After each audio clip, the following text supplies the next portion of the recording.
참 좋은 주일 아침입니다. 오늘도 주님을 바라보며 주만 찬양하겠다는 우리의 결단을 주님 앞에 아뢰드리며 나아갑니다. 나의 영혼이 잠잠히 하나님만 바라미요 나의 구원이 그에게서 나는도다. 아멘. 나의 영혼아 잠잠히 하나님만 바라라. 나의 소망이 저에게서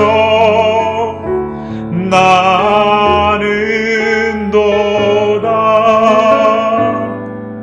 오직 주만이 나의 반석 나의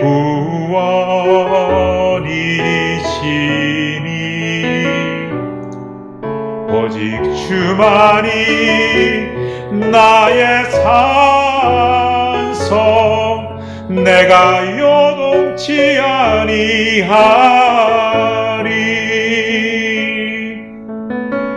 다시 한 번 더 간절하게 찬양합니다. 나의 영혼아 즐거이 여호와를 따르리니 나의 평생에 여호와를 송축하리. 오직 주만이 나의 반석 나의 구원이시니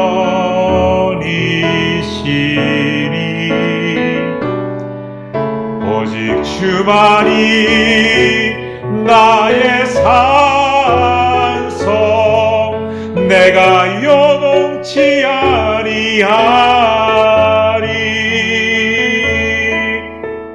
내가 요동치 아니하리.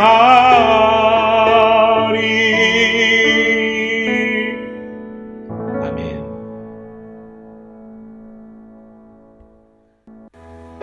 우리 높으신 그 하나님 기쁨으로 찬양하겠습니다. 손을 높이 들고 주를 찬양 높은 곳을 향해 주를 찬양 모든 만물들은 주를 찬양하라. 왕의 왕 되신 예수 다스리시는 예수 생명 있음을 찬양해. 아멘. 할렐루야. 할렐루야 주를 찬양 할렐루야 주를 찬양 생명 있음을 찬양해. 할렐루야 주를 찬양 할렐루야 주를 찬양 생명 있음을 찬양해. 아멘. 손을 높이 들고 주를 찬양 높은 곳을 향해 주를 찬양 모든 만물들은 주를 찬양하라. 왕의 왕 되신 예수 다스리시는 예수 생명 있음을 찬양해. 아멘. 할렐루야. 할렐루야 주를 찬양 할렐루야 주를 찬양 생명 있음을 찬양해. 할렐루야 주를 찬양 할렐루야 주를 찬양, 생명 있음을 찬양해. 아멘.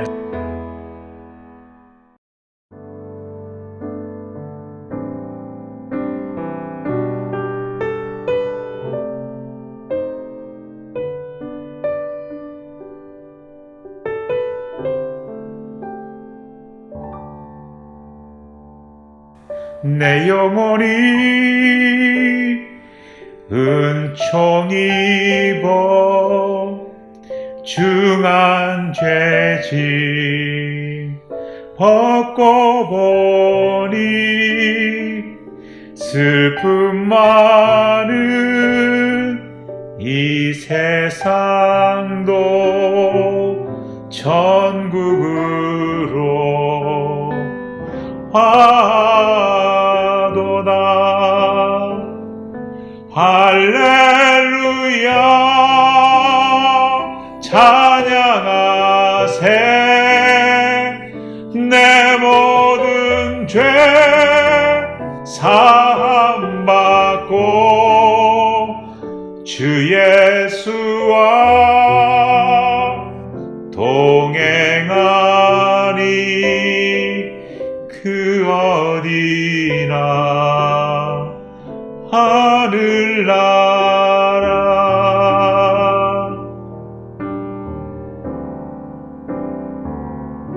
높은 산이 거친 들이 조막이나 궁궐이나 내 주 예수 모신 곳이 그 어디나 하늘나라. 할렐루야 찬양하세. 내 모든 죄 사함받고 주 예수와 동행하니 그 어디나 하늘나라. 할렐루야 찬양하세. 내 모든 죄 사함받고 주 예수와 동행하니 그 어디나 하늘나라. 그 어디나 하늘나라.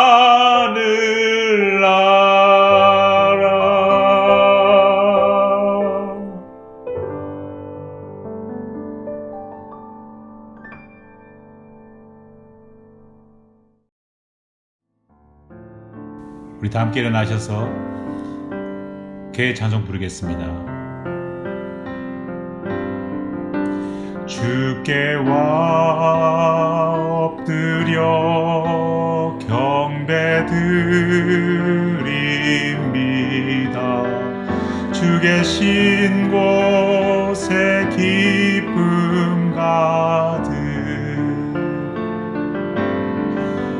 무엇과도 누구와도 바꿀 수 없네. 예배 드림이 기쁨 됩니다. 주께 와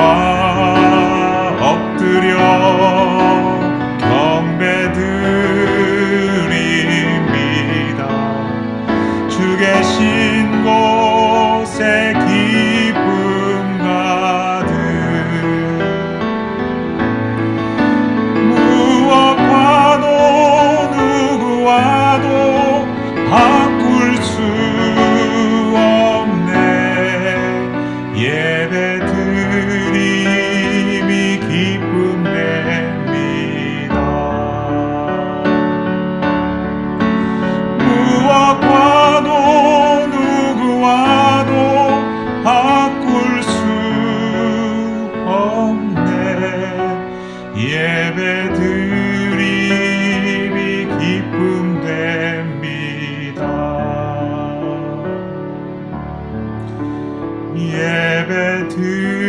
예배드림이 기쁨 됩니다.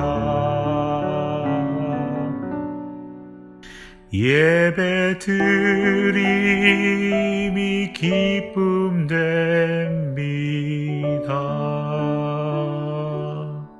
한 주간 우리의 삶을 돌아보며 하나님 앞에 회개하는 시간을 갖겠습니다. 다 함께 기도하겠습니다.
오직 하나님은 긍휼하심으로 죄악을 덮어 주시어 멸망시키지 아니하시느니라.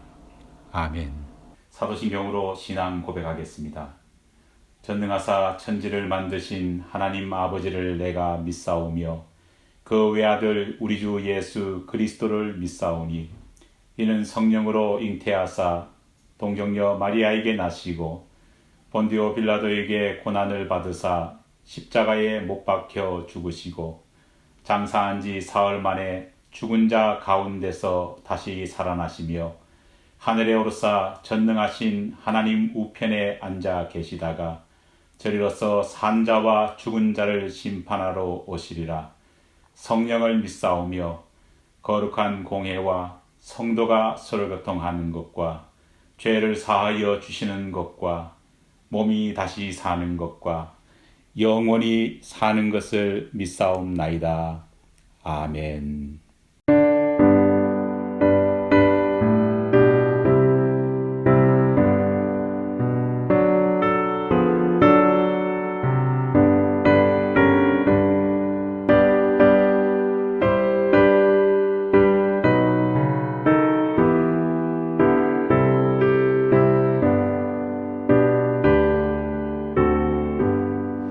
내 임금 예수 내 주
것이오니 너희 세상아 죽으라 주 뜻만 따라 살리라.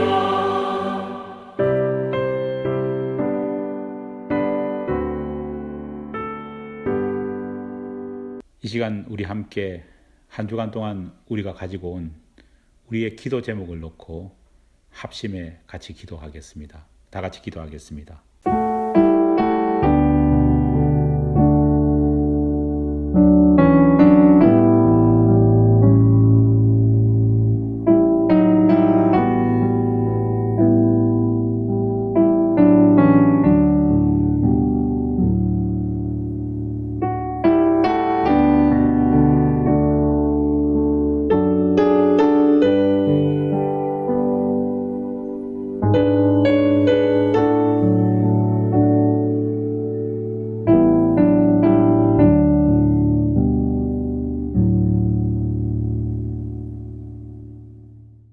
오늘 예배에 참석해 주신 여러분 모두를 주님의 이름으로 환영합니다.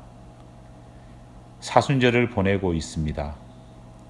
주님의 고난을 생각하며 경건한 40일이 되기를 바라며 또 사순절 기간 우리가 함께 실행하고 있는 성경 통독과 성경 필사에 또 많이 동참해 주시기 바랍니다. 그러면 주님 앞에 예물 드리겠습니다.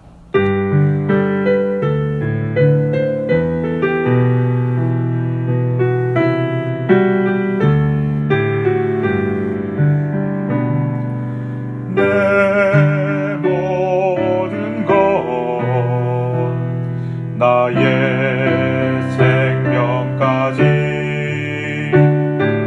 다 주님 앞에 드립니다. 주 임재 안에서 이제 내 영혼 자유에 내가 주의 거룩한 이름을 높이며 봉헌하리. 어린 양 찬양하리. 내 평생 그 하나로 충분해요. 어린 양 찬양하리. 내가 주께 봉헌하면서 내가 주께 봉헌하면서 내가 주께 봉헌하면서. 귀한 예물을 드릴 수 있도록 은혜 주신 하나님 감사합니다. 이 예물 가운데 하나님 은혜를 부어 주시옵소서. 우리 마음 가운데에 하나님이 원하시는 곳에 예물이 바르게 사용할 수 있는 지혜도 허락하여 주시옵소서. 적은 예물이지만 하나님의 마음과 은혜가 더해져서 놀라운 일에 풍성히 사용될 수 있도록 축복하여 주시옵소서.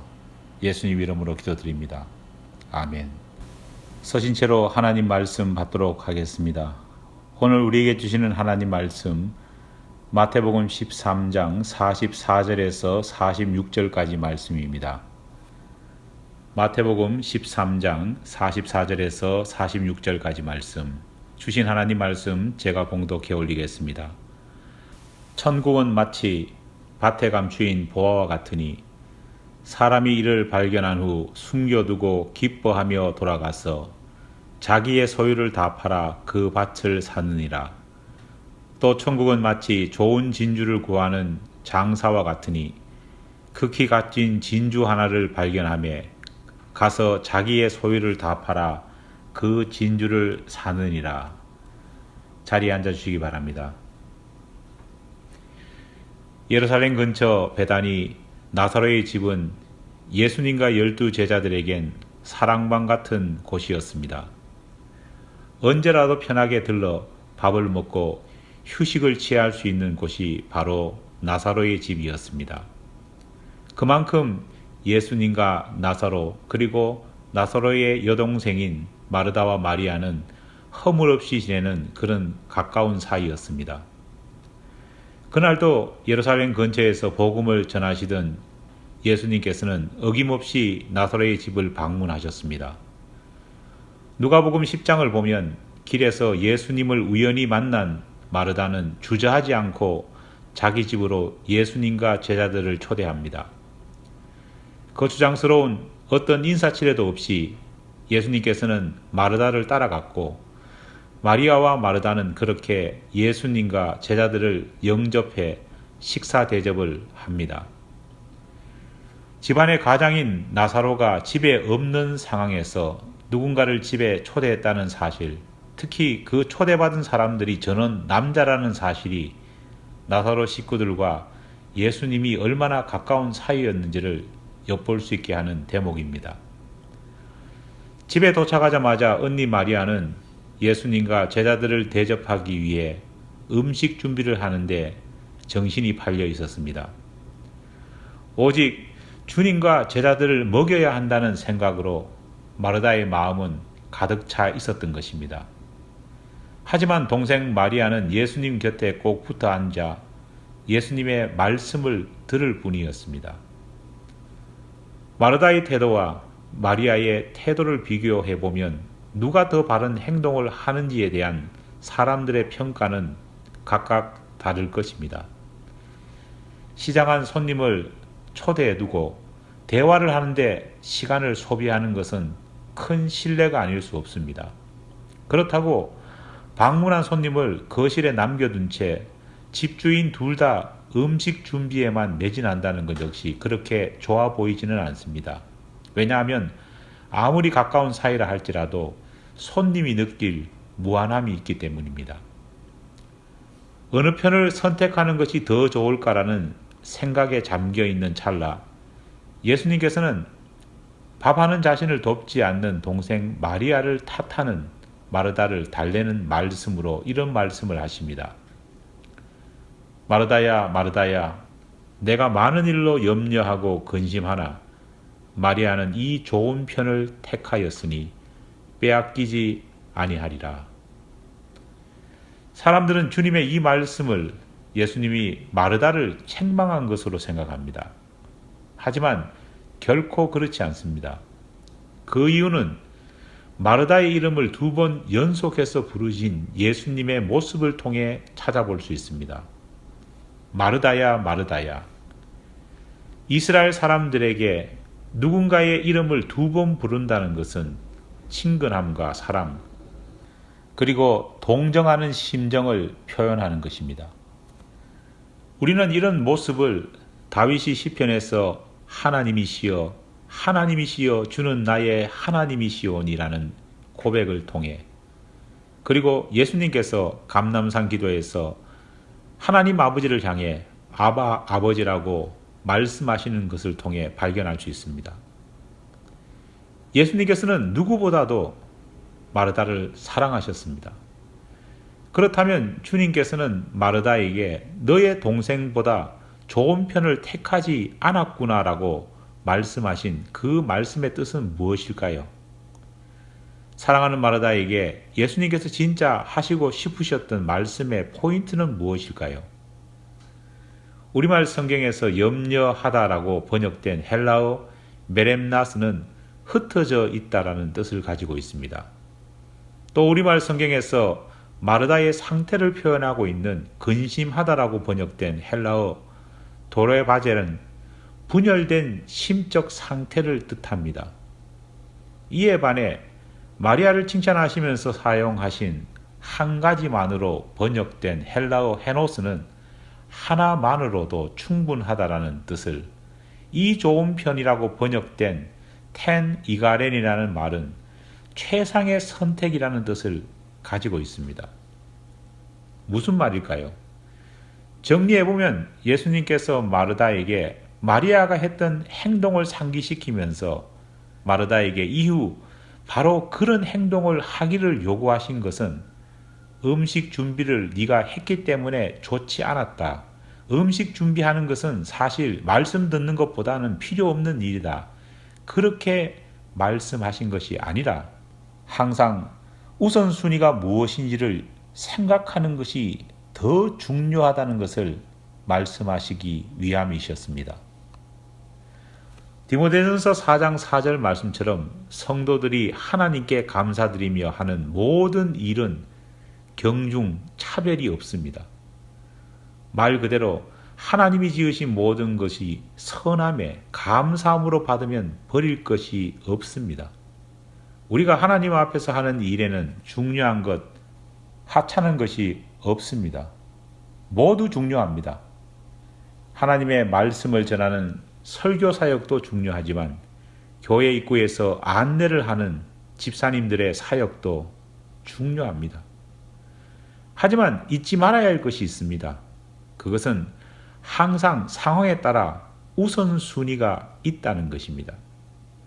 사실 우리의 신앙생활은 우선순위만 잘 선택하기만 해도 90% 이상은 성공적이 됩니다.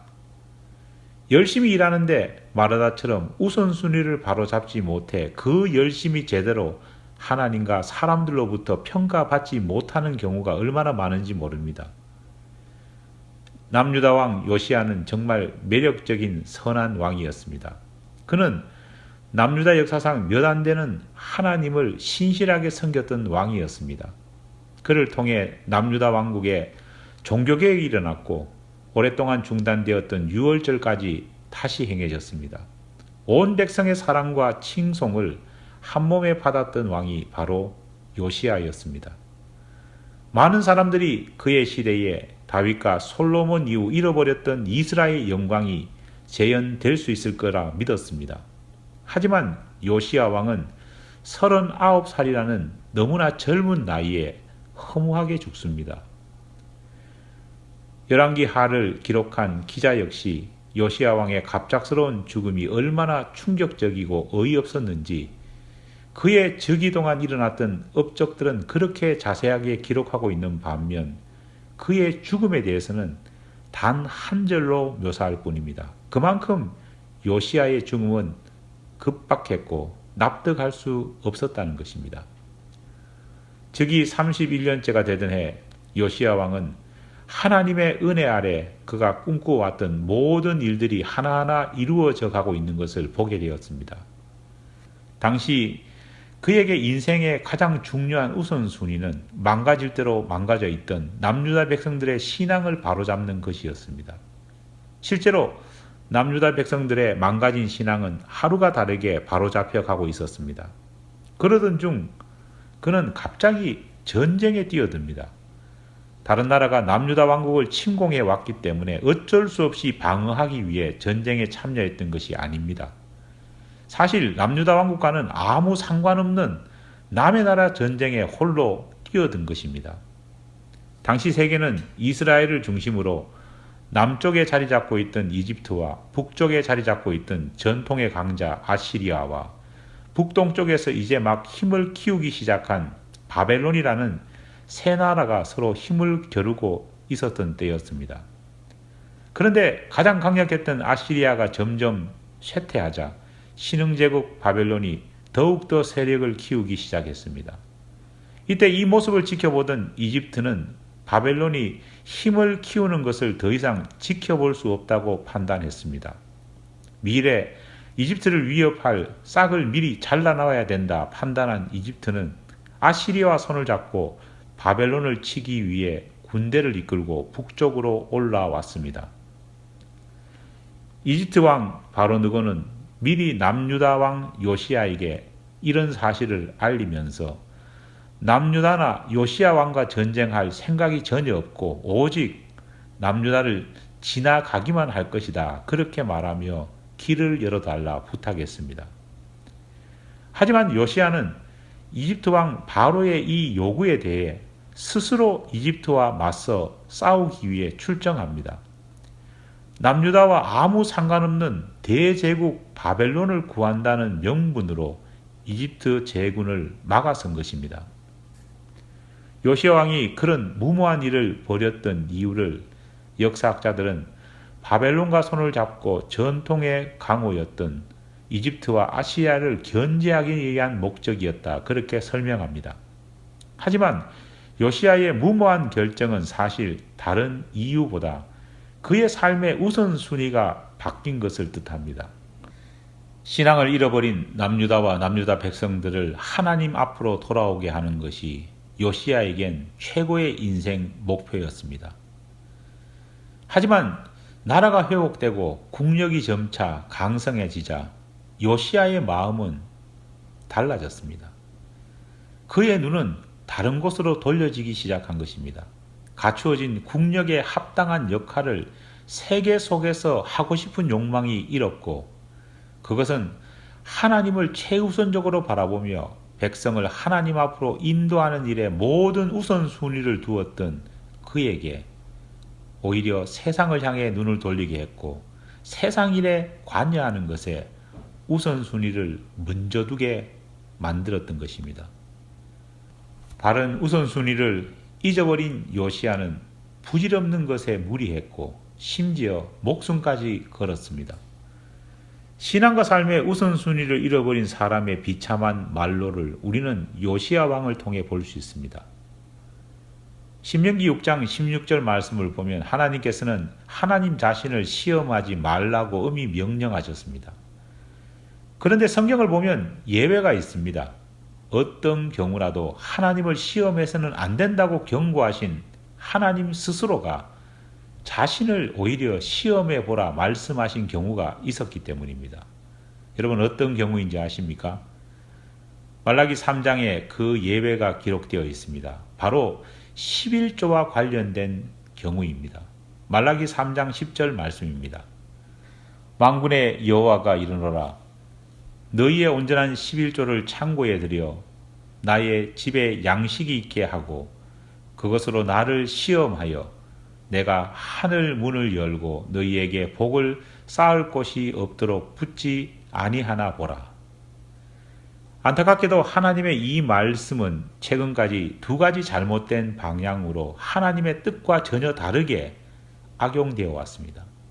그 하나는 11조를 강요하는 근거로 이용되어 왔습니다.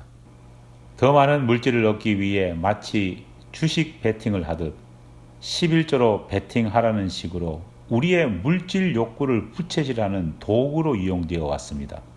다른 하나는 11조는 구약에 국한된 율법적 관습이니 신약시대 이후에는 그 관습에 구속될 필요가 없다는 주장의 근거가 되어 왔습니다. 그래서 지금도 일부 크리스찬들 중에는 11조를 드릴 필요가 없다고 주장하는 사람들이 있습니다. 하지만 이 말씀의 핵심은 11조도 물질의 복도 아닙니다.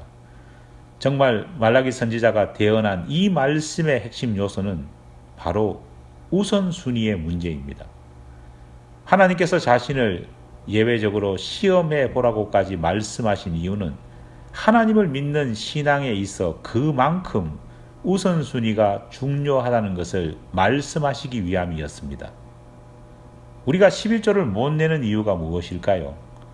헌금이든 주일 성수든 시간을 들여 어떤 봉사를 하는 것이든 하나님을 위한 일에 우리가 선뜻 나서지 못하는 이유가 무엇입니까? 사실 돈이 없어 11조를 못하는 것은 아닙니다. 시간과 여건이 되지 않아 주일 성수를 못하는 것도 봉사를 못하는 것도 아닙니다. 이유는 단 하나, 그것이 내가 생각하고 내가 따르는 나의 삶의 우선순위에 1번을 차지하고 있지 않기 때문입니다. 다시 말해 모든 것이 후순위로 밀려있기 때문입니다. 11조를 하려면 가장 필요한 결단이 무엇입니까? 그것은 먼저 소득의 11조의 몫을 떼놓는 것입니다. 우리가 그렇게 하지 못하기 때문에 11조나 목적헌금을 하지 못하는 것입니다. 우리 대부분은 한 달 수입이 생기면 맨 먼저 떼어놓는 것이 있습니다. 은행 모기지나 렌트비입니다. 카드 납부금입니다. 각종 공과금입니다. 무슨 일이 있더라도 이런 것은 반드시 미리 떼놓고 반드시 기한 내에 납부합니다. 왜일까요? 내지 않으면, 늦게 내면 불이익이 있기 때문입니다. 내가 불이익을 받기 때문입니다.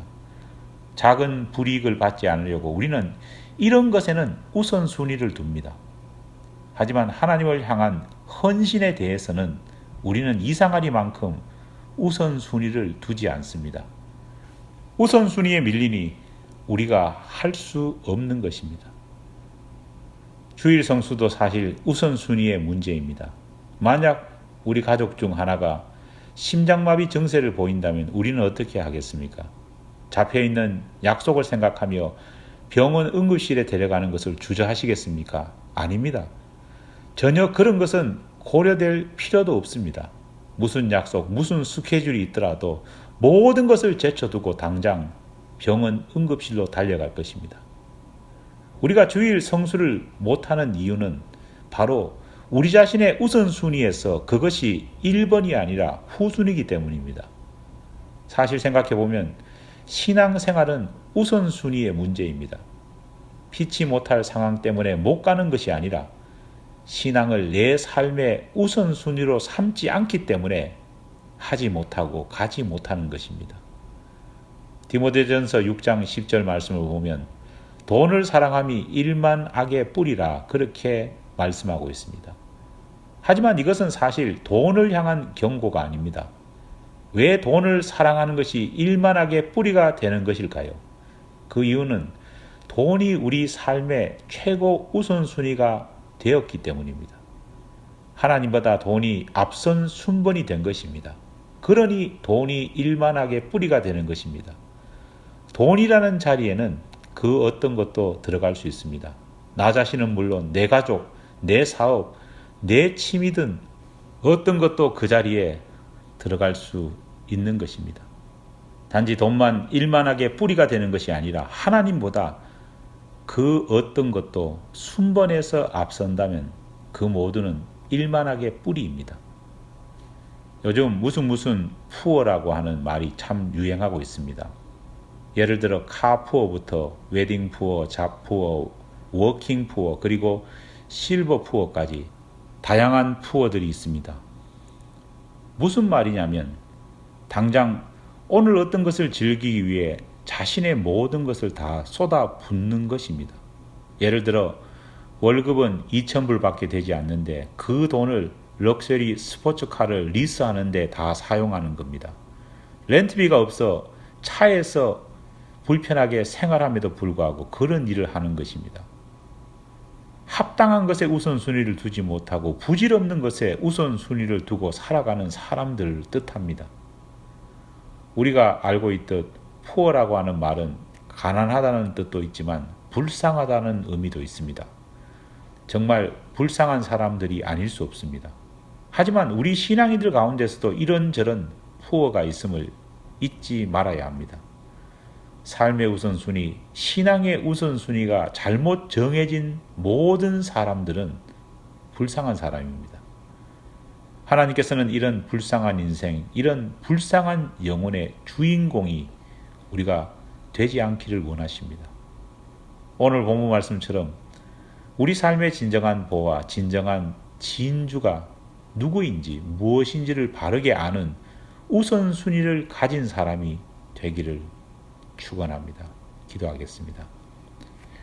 하나님 감사합니다. 세상에서 가장 귀하고 가장 소중하고 가장 우선이 되어야 될 것이 무엇인지 제대로 깨닫는 우리 크리스찬들이 될 수 있도록 도와주시옵소서. 진정한 신앙, 진정한 믿음이 우선순위를 바르게 정하는 것이요. 그 우선순위의 1번을 하나님으로 정하는 것임을 잊지 않게 도와주시옵소서. 예수님 이름으로 기도드립니다. 아멘. 우리 다 함께 일어나셔서 화성 찬송 부르심으로써 예배를 마치도록 하겠습니다.